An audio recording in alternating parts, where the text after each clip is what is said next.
Serialization of the Zany Time Travels of Warble McGorkle, Chapter 8 of 61. Warble fastidiously avoids the use of profanity, and hijacks the Arodnap. Tilting his head back at a 45-degree angle, Warble bellows out, loud enough for his employees out front to hear, "Get your donkeys back here!" Warble phrased his demand that way because he always scrupulously avoids the use of coarse language. Leading the way, Ward Robespierre soon turns the corner, followed by Jacques Leroux, a 50-something health and fitness nut, who is Warble's PFT, personal fitness trainer, Marianne Trieste Trench, a young, no-nonsense, take-no-prisoners type who is Warble's security expert, and Mullah Gattani, a laid-back and somewhat roundish, pleasantly plump, middle-aged gent who functions as Warble's resident token, Indian chief, cook, and bottle washer. Now that everyone is here, Warble yells out for Mary, in a manner exactly like before. You remember the Brando Flintstone routine? Waving Comfy and Albert aside, Warble is about to explain the key features of the Arodnap to his employees, but first says, "I hope you remembered to bring your toothbrushes and jammies, because we're going on a little trip." Jacques and Marianne elbow Ward and sarcastically whisper in unison, "Thanks for telling us, Ward." "I didn't know myself, people," Ward pleads his innocence. Mullah sits down on the lawn, Indian style, crosses his arms, and, with a look of deep contentment on his face, begins meditating and playing air sitar. Soundtrack note, Live for Today by the Grassroots, and/or something by Rabbi Shankar, or Philby by Rory Gallagher. Warble explains to his employees about the GPS/CPS, but emphasizes that he alone, as the owner of the Arodnap, Comfy perks up at this remark, seeing he apparently has the sale wrapped up, will operate the location and date selection device, controlling where they go and when they arrive. After you get the finished version, you mean, Comfy reminds him, remember, this prototype can only go to the Ed Sullivan Show, 1956.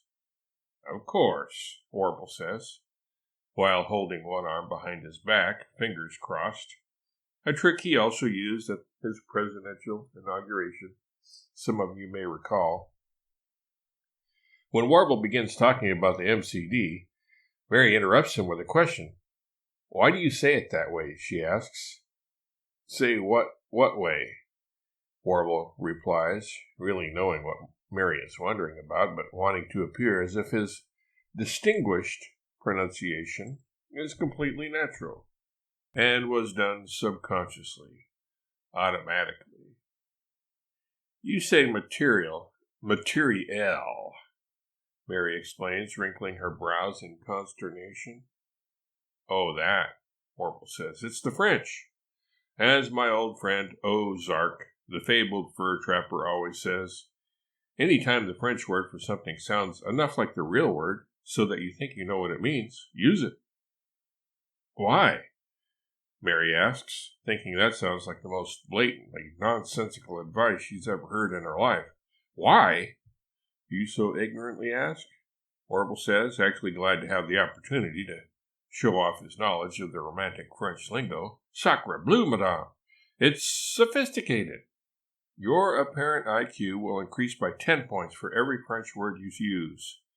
Why, if you were to allow 4 or 5 French words to drop casually into a conversation, you would be viewed as having an IQ double yours certified. Besides, if people think you know French, they'll assume you understand Proust, Gauguin, and all the other mysteries of life.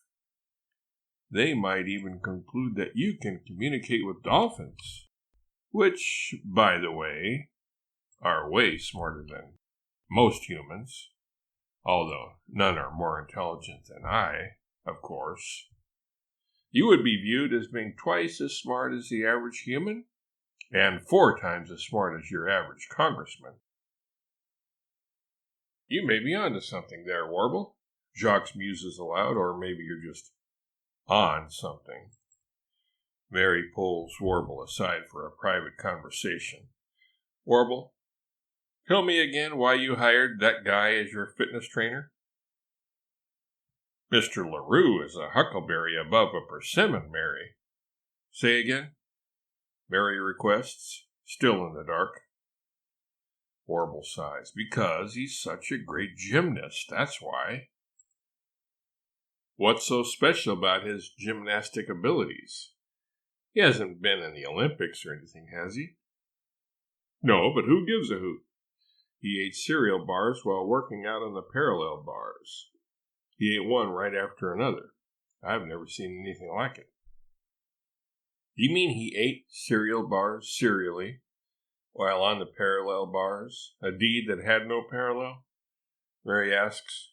Exactly, Warble answers, beaming, thinking he got Hijacks at quite the bargain salary, the equivalent of minimum wage when you add all the compulsory overtime. And he once swam from Alcatraz to San Francisco, pulling a tugboat with a rope in his mouth. But that was nothing really. Okay, let's try a dry run, Warble says, hoping to fool everybody. Let's get our assignments worked out and see if the logistics are logical enough for now. I, of course, will sit in the pilot seat. Mary, as my soulmate and co-owner of the Arodnap, will take shotgun and sit next to me in front. In the middle seat, let's put, from left to right, LaRue, Trench, and Robespierre. Since he's my right-hand man, he should be at my right, and appropriately behind me. Last and least, taking the hindmost, we'll let Gaetani sit in the middle of the back seat, with Comfy and Albert flanking and sandwiching him. A little dubious, but wanting to humor the customer, Comfy climbs in and gestures for Albert to take his spot too.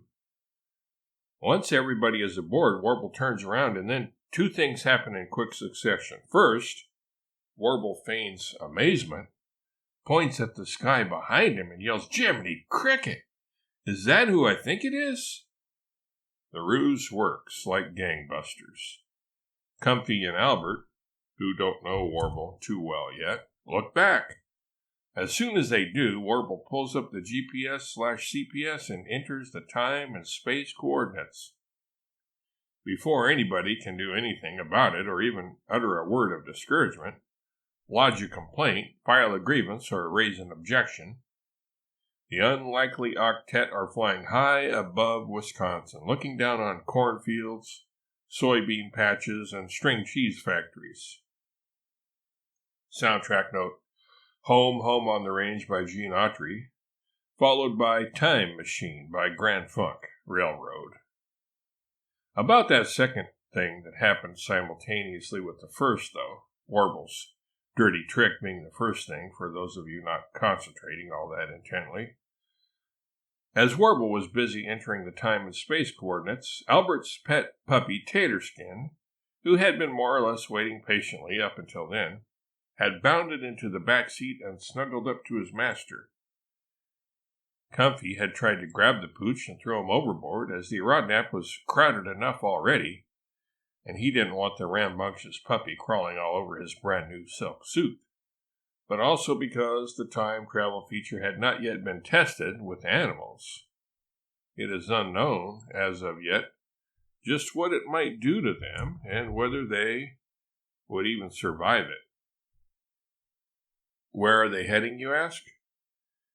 Warble has entered the following time and space coordinates into the GPS/CPS. Location: Cooperstown, New York. Date: April 1st, 1992.